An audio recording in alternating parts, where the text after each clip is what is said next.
अस्सलाम वालेकुम। हर रिश्ते की एक अपनी अहमियत होती है, लेकिन एक रिश्ता ऐसा है जिसे इस्लाम ने ईमान का एक बुनियादी सुतून करार दिया है। आज हम उसी रिश्ते की अजमत को समझेंगे, यानी इस्लाम में वालिदैन का एहतराम। आइए इस सफ़र का आगाज़ एक बहुत ही गहरी बात से करते हैं।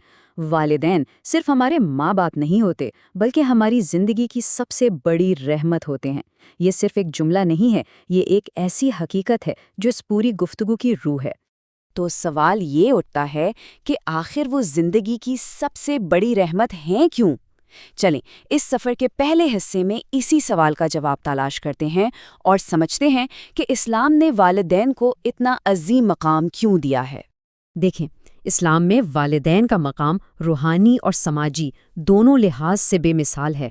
उन्हें अल्लाह की रज़ा हासिल करने का एक सीधा रास्ता समझा जाता है।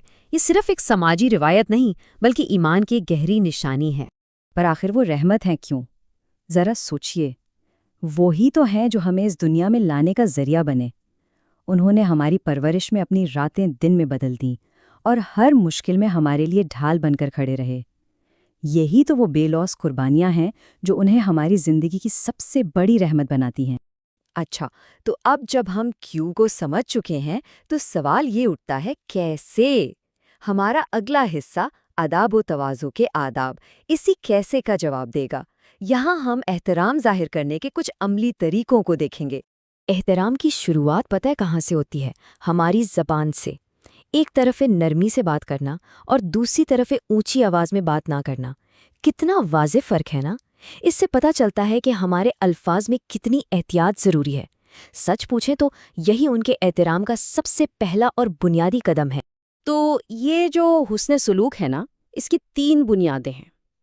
सबसे पहले अदब इख्तियार करना, यानी उनके सामने आजिज़ी और इनकिसारी।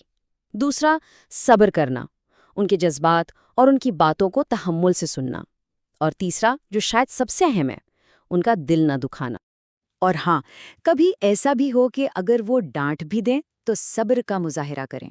ये याद रखना बहुत ज़रूरी है कि उनका गुस्सा भी अक्सर हमारी ही बेहतरी की चाहत से निकलता है। इस लम्हे में सब्र करना वो भी मोहब्बत और एहतराम की ही एक शक्ल है।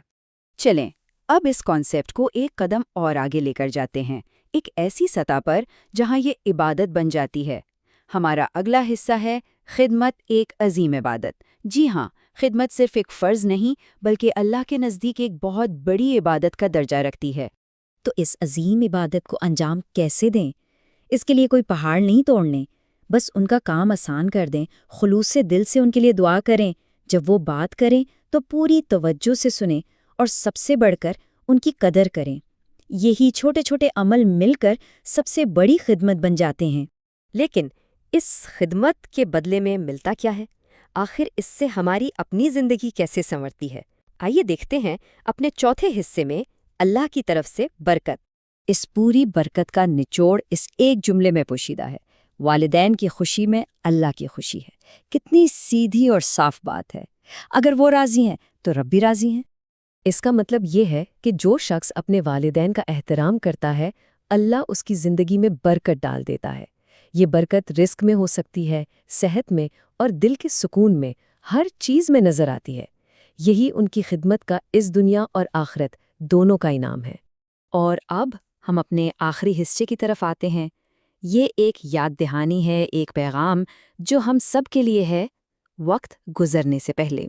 ये साफ और सादा सा सच ये दिल को झंझोड़ देता है। वालिदैन हमेशा हमारे साथ नहीं रहते। ये वो हकीकत है जैसे हम सब जानते हैं, लेकिन अक्सर भूल जाते हैं, जब तक कि वाकई बहुत देर ना हो जाए। इसीलिए इस मौके को गनीमत जानिए। जब तक वो हमारे दरमियान हैं, उनकी कदर करें, उनकी बातों को दिल से सुनें और कोशिश करें कि हमारी किसी बात से, किसी अमल से उनका दिल ना दुखे, क्योंकि ये वो कीमती लम्हात हैं जो दोबारा लौट कर नहीं आएंगे। और आइए इस गुफ्तगू का इख्तिताम इस एक सवाल पर करते हैं। ये सवाल सिर्फ सुनने के लिए नहीं, बल्कि सोचने और अमल करने के लिए है। अपने वालिदैन की कदर ज़ाहिर करने के लिए आज ही, अभी कौन सा एक छोटा सा अमल किया जा सकता है? इस पर ज़रूर सोचिए, क्योंकि सबसे बड़ी इबादत और सबसे बड़ी बरकत अक्सर सबसे छोटे कदम से शुरू होती है।